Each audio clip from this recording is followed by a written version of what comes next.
Hello, everyone. I'm Marysia Czarski of Entrepreneurs Velocity, and this video is the final segment in our framework for confidence, which are the steps to get you to our upcoming workshop.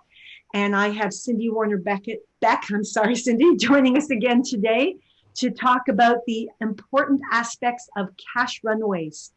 Cindy joined me a good 6 months ago talking about cash runway on a podcast, and now we're going to bring this to life in the form of a video and the importance of them, some best practices, and potential watch-outs in pulling your cash runway together. So Cindy, thanks for joining us. And cash runway, here we go, over to you. Why have a cash runway? Yeah, great question. So we talked in the past couple of videos about leading indicators and lagging indicators. And so we talked about P&L being a lagging indicator. That's your rear view mirror. It's important to look at to know where you've been. Your sales pipeline being a leading indicator. And that's an important one to look at where you're going in terms of the sales that are going to come in. Cash runway is another example of a leading indicator. Because it gives you an idea of how much cash, literally like it sounds, how long is the cash, I'm not speaking very clearly. The cash that you currently have right now, how long is that going to last you based on your typical expenses? Yeah. And so it's really, many businesses have been through some times of crisis in the last 6-8 months. 2020 has been absolute chaos. And so really having an idea of some of these metrics gives you an idea of how much breathing room you can have in your business. Because I know many businesses have, and once again, are looking at the likelihood of not having any revenue for at least some sort of time period with the lockdowns that we've been in and out of across globally, really. And Cindy, I saw a statistic recently that a bank published that 70 to 80% of businesses go bankrupt because of cash issues. Has that been your experience in your tenure in what you do?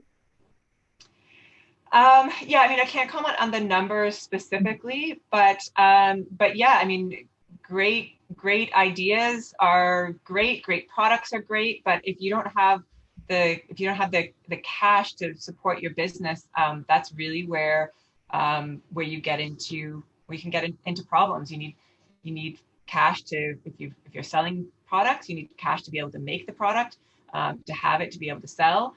If you are selling services, unless you're delivering them all yourself, in which case you need to be able to pay yourself so you can live, but you also need to pay your subcontractors and things. So it's a bit of a trite term, but cash really is king. And you certainly, most of the entrepreneurs that I talk to have at some point in their careers had to manage cash on a very, very close basis. So yeah, absolutely great. So what are some best practices in terms of the cash runway report?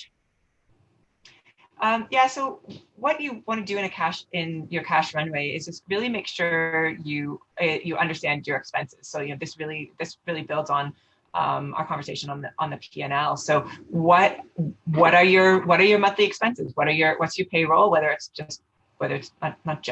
to you in isolation, or whether it's to your other employees. What's your rent? What's your overhead? Your utilities, and kind of all of those other overhead pieces. It's really making sure you've got a handle on what those are, so that you can have an idea. Each month, do I need $10,000 just to cover my overhead expenses? Do I need $15,000?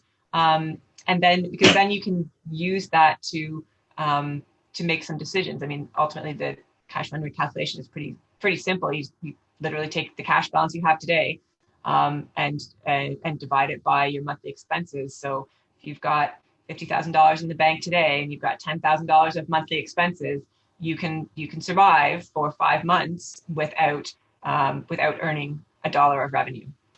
Right. Yeah. And so it's a pretty simple calculation, but you really got to know how much cash you have in the bank should be an easy answer. But you've really got to understand your expenses and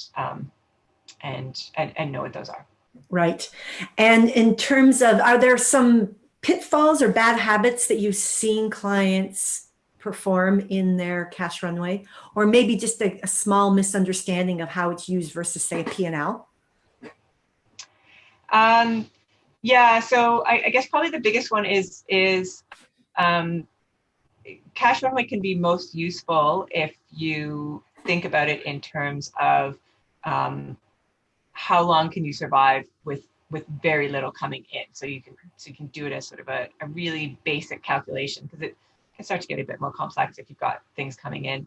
So you really need to look at only those expenses you would pay if you're not spending, if you're not selling any products. So you don't need to include things like your cost of goods sold, like your subcontractor expenses, unless you still got some that you need to pay from previous contracts. So I'd say try to keep it as simple as possible. And then the other piece is look at, to really maximize your cash runway if you are in a bit of a crisis, is look at where really, really closely look at each category of your expenses and see if there's any things that you can trim. They might not be fun to trim. It might not be easy to trim, but right.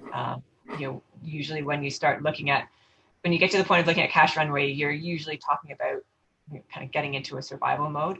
And so starting to trim expenses would be and it's a month by month basis, right? Like you do August, September, October, and look at that. And then you can look at it, the greater picture, but it is in an isolation moment. That's your time frame, typically. Yeah, exactly. You definitely want to look at, and if you've got some expenses that are going to come in, not all of our expenses come in equally each month. So if you've got, if you own property and you're going to have property tax come in at a certain time, then you do need to factor that in into a degree. So yes, some of those lumpy expenses for sure. And I've worked with clients where they're like, I keep seeing, I keep sending out these invoices, and like I've got big numbers, but I have no money left in the bank.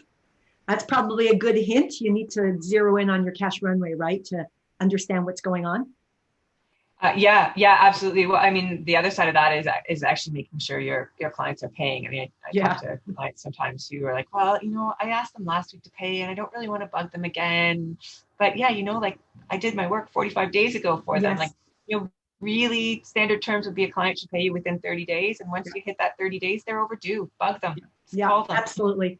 And then there are some large clients where actually it is that it's worth it for you, but they take 90 days to pay. So plan for it. So in that 90-day period, especially if you've been supplying them goods, you've got to figure out how to finance yourself for those 90 days. That revenue, right, is waiting to come in the door. So these are all strategic things to do, right? Yeah, that's a tough call when you're a small business to it's one of my personal pet peeves, and I know it's kind of just the way the world is, but when some of these large companies are looking for small businesses to essentially finance them, I mean, they're borrowing money from you. You're financing their business. Absolutely. Which is frustrating. But then, if it's somebody that you really want to do business with, and it's a good name, then it's that trade-off. And this is really what this video series is about, and ultimately our workshop. It's around making important strategic choices and having the metrics to do that, to have a framework for confidence and stability. So if you're deciding you're going to wait 90 days to get paid because the contract's worth it, well, feel stable and confident because you've handled all the other metrics to know your business is in good order. Yeah, absolutely. Great. Good. So we mentioned the workshop. If you haven't registered for that, please make sure you've done so. Cindy and I will be live and in person with you, answering your questions, coaching, going deeper on some of these distinctions. And if you have registered for the workshop and you attend, we have a bonus for you at the end of that we want to be able to send out to you and to have you working on to launch into 2021 with confidence and stability. And Cindy, thanks for joining us. Cindy is from Lightbulb Finance, and I'm looking forward to us working together with our listeners in our upcoming workshop. Thank you very much, Cindy. Absolutely. Thank you, Marysia. All right. Bye-bye.